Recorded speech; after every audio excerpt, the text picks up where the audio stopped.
Impeachment o bayaran?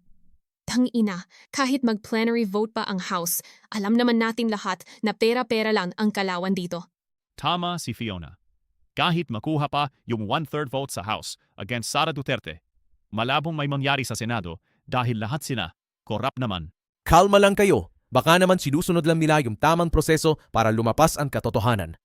Anong proseso? Drama lang yan para pagtakpan yung iba pang nagnanakaw. Dapat lahat sina imbestigahan, walang ititira. Exactly. Hindi lang dapat isa ang tinitira. Dapat buong sistema ang linisin dahil lahat sila may itinatagong baho. Nakaka-off na parang nagtuturuan lang sila para ilihis ang atensyon natin sa mas malalaking issue. Kasi nga, hawak nila sa leeg ang isa't isa. Walang tunay na hustisya sa bansang, puro pansariling interes ang inuuna.